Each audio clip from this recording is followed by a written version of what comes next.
Olá pessoal, sou Jorge Avancini, executivo de marketing, consultor e palestrante. Hoje no nosso segundo programa eu tenho o prazer de trazer Fabiano Veronese. Fabiano, prazer estar aqui, obrigado pelo teu aceito o nosso convite. Fabiano Veronese, um amigo de longa data, e vamos conversar sobre alguns temas palpitantes e que é a área de especialidade do Fabiano, né?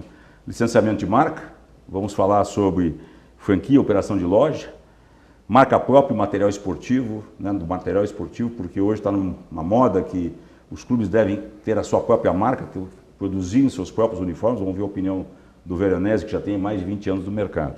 Falar rapidamente um pouquinho sobre ti, né, Veronese? Gaúcho aqui de Porto Alegre, tem 49 anos, formado em administração, negócio e marketing pela Fadergs. É um dos pioneiros do licenciamento de marca de clubes de futebol no Rio Grande do Sul e no Brasil. Começou lá em 94. Desde 94 ele já cuida da área de licenciamento de marcas do Grêmio Futebol Porto Alegrense. É sócio fundador da Fama, empresa especializada em licenciamento e franquia de marcas. Foi gerente regional da Redibra para a região sul do Brasil. Trabalhou com Real Madrid, Milan, Chelsea para licenciamento no Brasil. Trabalhou também com artistas, eu não sabia esse teu lado, com Beyoncé e com Iron Maiden. Isso, vai falar um pouquinho para nós depois disso. E atualmente ele está comandando um projeto que eu vou deixar aqui para o final, com suspense, que é uma novidade, mas com certeza vocês vão gostar, porque o Veronese está cuidando da imagem, da parte de licenciamento de um grande ídolo de todos nós. Veronese, fala um pouquinho dessa tua larga história, a gente já se conhece de longa data, né? Eu, particularmente, aqui também tenho quase o mesmo tempo que tu no futebol, tenho a possibilidade de ter convivido ao longo desses 20 anos aí todo o sacrifício. Como é que é essa questão de trabalhar com licenciamento de marca com clube de futebol, cara? Então, primeiramente, muito obrigado aí pelo convite. Fico muito lisonjeado de poder participar desse grande programa. Tenho acompanhado teus conteúdos aí desde o início e eu acho que é de fundamental importância para quem quer se profissionalizar. Precisamos de gente capacitada para vir nos ajudar cada vez mais a fazer o nosso mercado diferente. É um mercado que tem muito espaço, né? A gente só precisa se preparar. Enfim, a minha história, né, Avancini, começou no licenciamento lá em 94, né? E foi um dos pioneiros, com certeza, a abrir o programa de licenciamento de marcas de clube de futebol. Comecei com o Grêmio, tive a oportunidade também de trabalhar com o Internacional. Foi um grande momento. Na década de 90, tive a oportunidade de trabalhar nas duas frentes, né? E mostrou realmente a grande força que tem esse segmento. Eu considero que os dois clubes gaúchos, né, Inter e Grêmio, foram os pioneiros, eu acho, nesse formato de licenciamento que o Brasil tem hoje. Ou eu estou enganado nisso? Não, está completamente correto. Começou aqui, né? Começou de loja, de começou aqui, a venda, de licenciamento.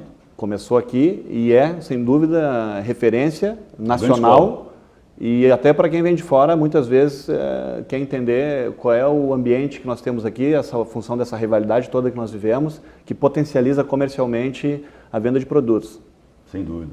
Muitas empresas, às vezes multinacionais, elas encontram no Grêmio e no Internacional uma forma de fazer laboratório de lançamento de produtos e vem nos buscar para desenvolver de licenciamento. Eu me lembro que na época áurea de licenciamento, lá no final dos anos 90, 2000, eu acho que os dois chegaram a ter quase que 80 lojas espalhadas pelo Rio Grande do Sul inteiro, né? Foi um ápice realmente do número de lojas.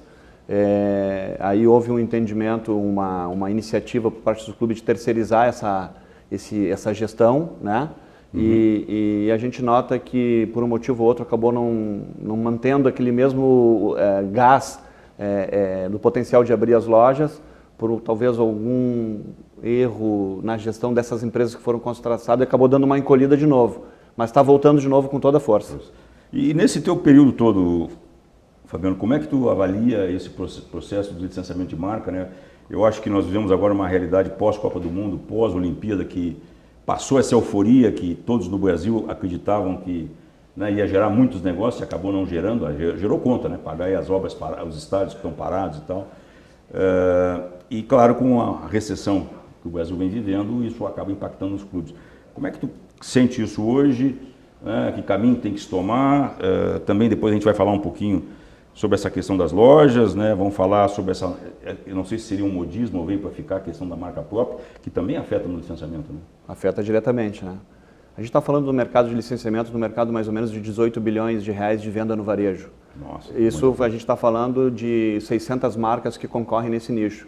Quando eu falo isso, eu falo que Grêmio, tanto internacional, fala dessas duas forças que nós temos aqui, elas concorrem com grandes players desse segmento. A gente briga com Disney, a gente briga com Warner Brothers, a gente briga com 20th Century Fox, que tem Simpsons, que tem marcas de filmes, Star Wars, etc. e por aí vai. Que tem uma filosofia de trabalhar com licenciamento há muitos anos. Que tem uma estrutura, uma indústria, né? Literalmente. Né?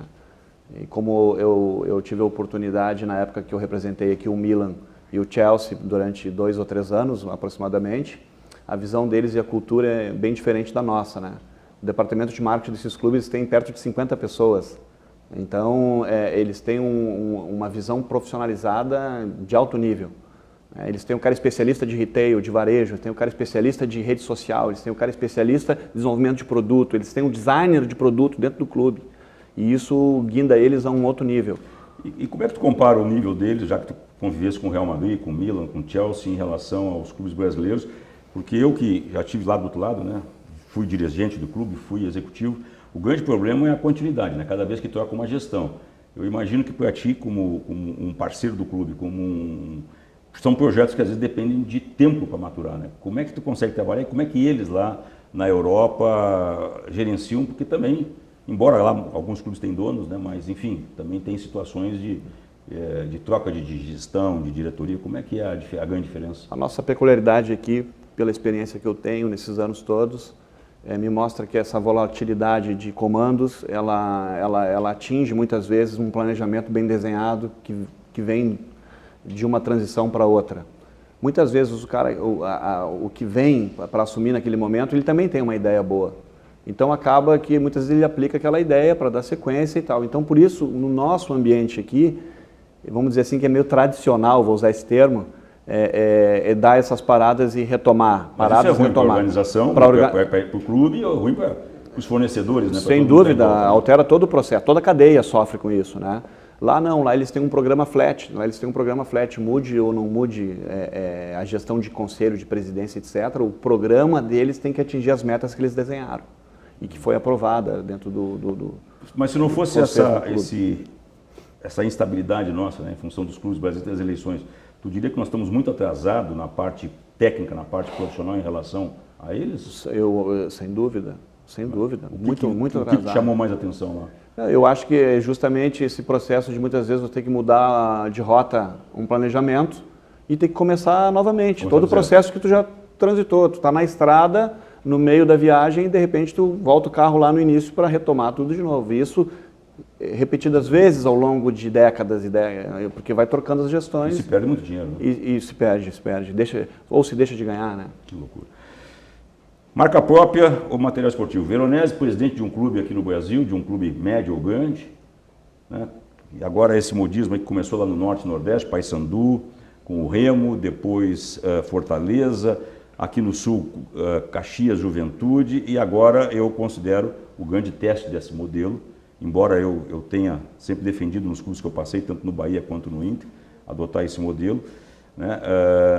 Nós vamos ter o Bahia com marca própria e o Curitiba também anunciou uma marca própria. Né? Clubes que têm capilaridade, torcedores espalhados aí, não só no Brasil, mas fora do Brasil.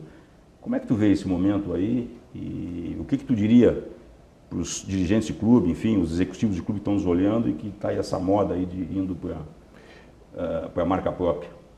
É um grande desafio, né? É um desafio que coloca em xeque, vamos dizer assim, a competência de quem vai tocar esse negócio, porque tu está mexendo com uma estrutura que tem muitas empresas que estão aí há 50, 30, 40, 50 anos e não consegue ter um grau de capilaridade, muitas vezes, para atingir um volume de venda que ela espera. Isso demora muito tempo, demanda muito tempo.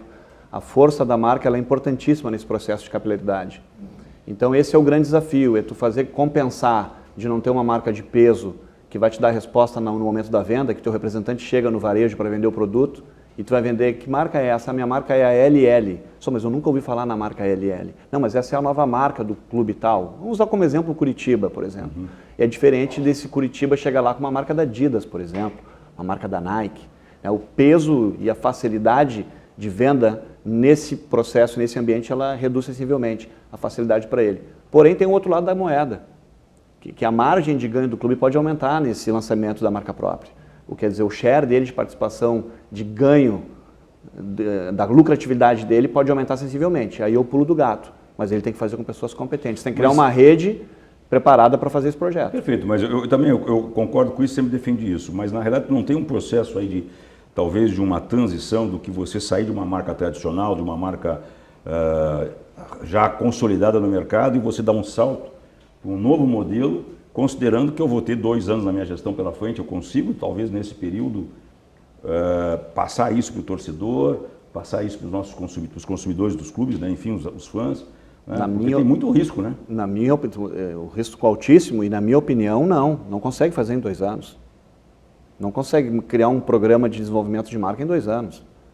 A marca muitas vezes precisa, às vezes até de uma década para chegar num ponto de equilíbrio, né? De maturação, para poder atingir todo esse... E de um trabalho continuado, né? De uma trabalho continuado, com um objetivo fixo e com as metas todas desenhadas e todos os departamentos do clube, né, vamos dizer assim, estando de acordo com aquele processo. Eu vou te jogar um tijolo quente agora, uma pergunta, né? Porque eu sempre, embora seja um defensor da marca própria, sempre recomendei, como eu falei isso, quando eu estava no Inter, na época nós estávamos na transição da Reebok para a Nike, e agora recentemente, quando eu estava no Bahia, que a gente ia fazer a transição da Penalty, que acabou depois vindo a Umbro, que já não está mais, eu sugeri na época para as diretorias que a gente caminhasse para a marca própria. Mas um trabalho mais, né, se organizando a estrutura, planejando, para que quando você entrasse, tu não tivesse que ir lá na frente te arrepender, que me parece que aconteceu com o Santos, isso no ano passado. O Santos foi para uma tentativa não bem de marca própria, mista, né, com o pessoal da capa, e depois recuou e agora foi para a Umbro.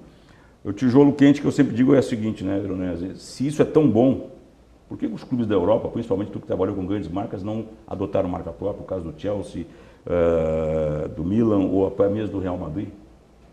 Eu acho que a grande explicação disso é justamente de quando você tem uma marca aliada e tem um universo de torcedores como tem esses clubes grandes que a gente fala, que são milhões de torcedores, e aí você tem uma marca que ela dá prestígio à camisa, ela agrega, isso é histórico.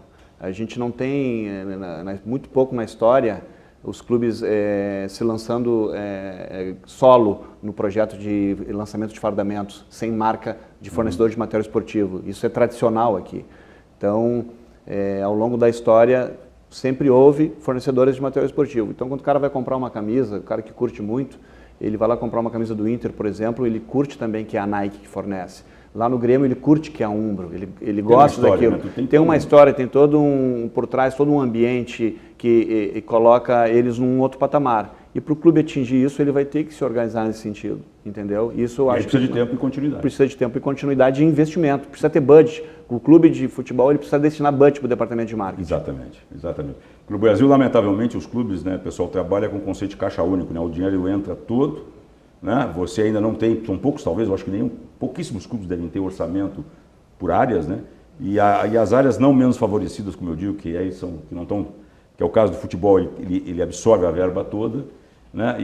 Ou quase toda. Então, para as demais áreas, né, você tem que acabar sempre a cada ação, a cada projeto e tentar convencer que ele é um bom para conseguir verba e colocar no ar. E sem verba é difícil de...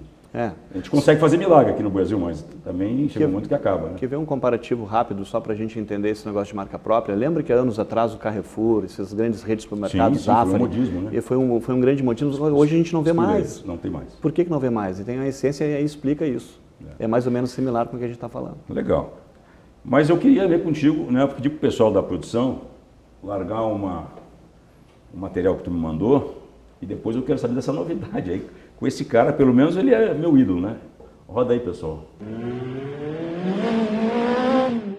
Oi, pessoal. Eu estou aqui com o Veronese, que é nosso parceiro, representa a marca Fittipaldi, representa a minha imagem. Eu tenho muita confiança com o background que ele tem, com a experiência que ele tem no mundo do esporte, também criar projetos que vão beneficiar todos. Eu acho que é um campo muito bacana que a gente tem pela frente. Estamos juntos. Estamos juntos, isso aí. Muito campo para trabalhar, né, Emerson?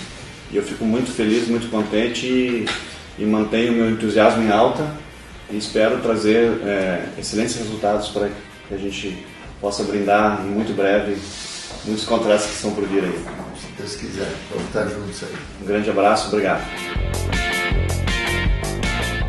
Como é que é essa aí, meu? Pô, Emerson Fittipaldi, cara, o meu grande ídolo, né? Eu me lembro com um adolescente, 14, 15 anos, ele indo para a Europa, começando na Fórmula 1, primeiro bicampeão brasileiro de Fórmula 1, foi o cara que nos abriu a Fórmula 1, né? O automobilismo de alta performance, de alta tecnologia para nós. Como é que esse projeto conta para nós aí, cara? Então, acabou que há uns 2 anos atrás é sabido e notório que ele teve um problema aqui no Brasil, né? E eu estava em casa assistindo o Fantástico. E eu me lembro quando ele faz a declaração que ele tinha falido. Isso, ele faz aquela declaração e disse que ia... Muita coragem, tá? Muita coragem. Muita coragem, ele é um cara muito honesto, ele é um cara super do bem, um carisma, é um homem que tem muita fé, né? E eu olhando aquilo, eu disse assim, tem alguma coisa errada nisso, não pode estar assim. E imediatamente fiz contato com o escritório dele em São Paulo, me apresentei, falei com o assessor dele, que era um alemão que estava lá, chamado Stefan. Foi muito difícil no início, eu levei uns 4 meses para conseguir falar com ele. Imagino. Ele mora em Miami, né? Ele está morando em Miami ainda? Está morando em Miami. E aí marcaram essa reunião, eu estive lá. E hoje faz 2 anos que nós estamos trabalhando junto, já com uma série de contratos em andamento. E tu estás responsável só pelo Brasil ou tu está pegando o global? Global. O que envolve esse trabalho que tu está desenvolvendo? É o licenciamento da marca dele? Hoje a Fama é responsável por todo o processo de agenciamento da questão dele de direitos de appearance, que a gente chama, que é ele participar de evento, dar palestras, e também a questão do licenciamento. Então eu tenho no escritório isso separado, legal. São 2 pessoas que cuidam diferente dessas contas, e o licenciamento eu mesmo trato direto, porque esse eu gosto de vender. Eu sempre digo assim, além de a gente ter um ídolo, um precursor, foi precursor no automobilismo brasileiro, e o primeiro brasileiro a ganhar a Fórmula Indy lá fora. Também tem isso. E tem isso, Bida Indy e tudo. Também trouxe a Fórmula Indy para o Brasil. Trouxe a Indy para o Brasil. Né? Tem rua em Miami com o nome dele, a Fittipaldi Street. Tem um autódromo no México com o nome dele. E, enfim, é muito forte na América do Sul inteira. E isso nos dá a possibilidade de fazer um trabalho de divulgação. E tu trouxe uma novidade aí.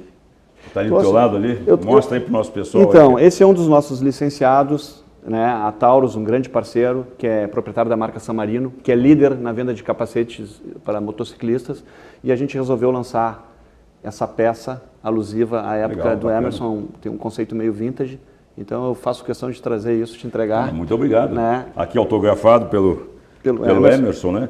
E me conta o seguinte, Fabiano, que o povo sempre quer saber, né? Como é que é o Emerson, cara, no dia a dia? Obrigado.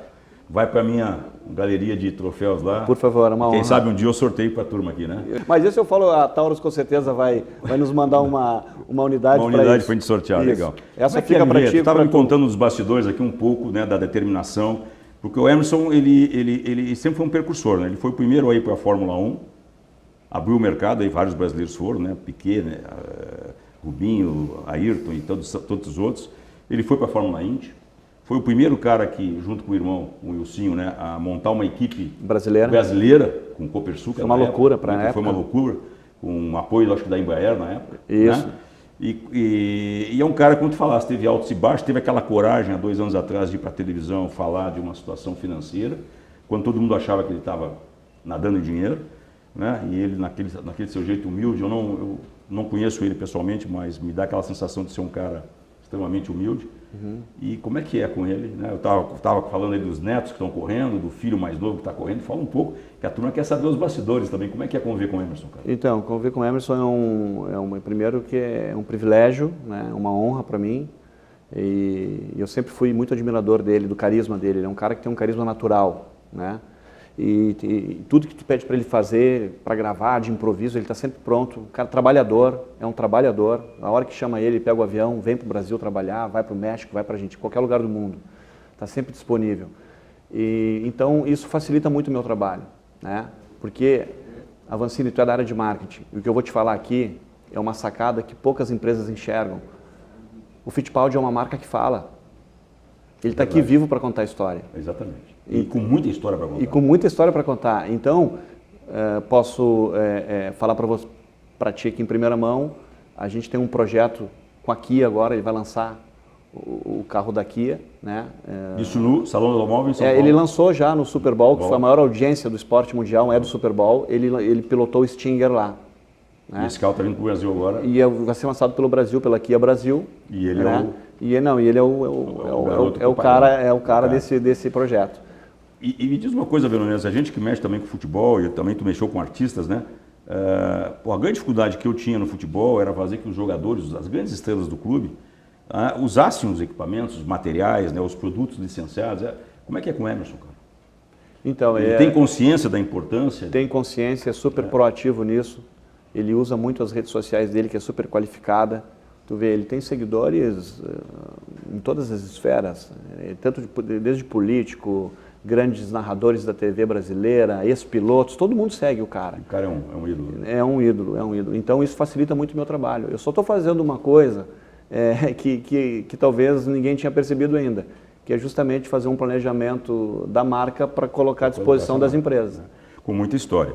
Legal, legal. E qual é a ideia? Esses produtos, os nossos telespectadores aqui, enfim, o pessoal que nos acompanha nas redes, eles vão encontrar onde? Vai ter lojas próprias da marca do Emerson? Qual é o teu projeto? Ou vai ser isso no varejo em geral?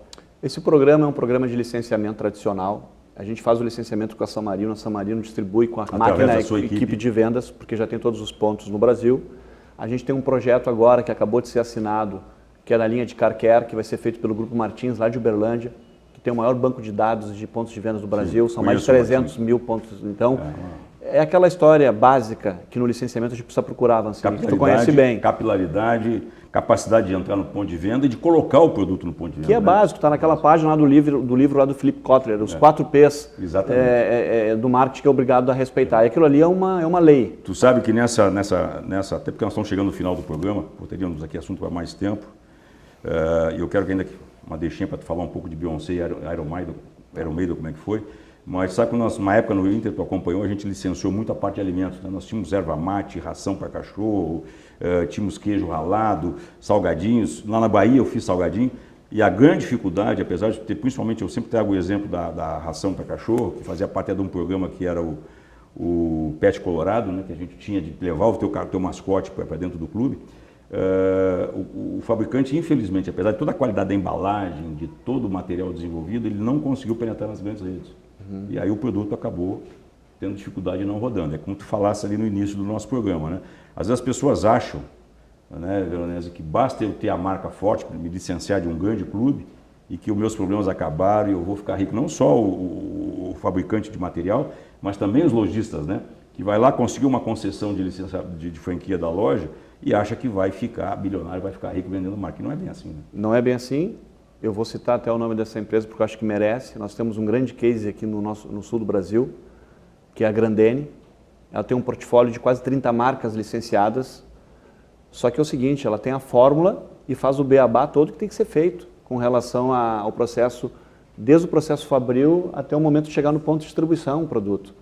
Tem que ser respeitado todo esse processo, investimento em comunicação, material de merchandising, convenção com representantes.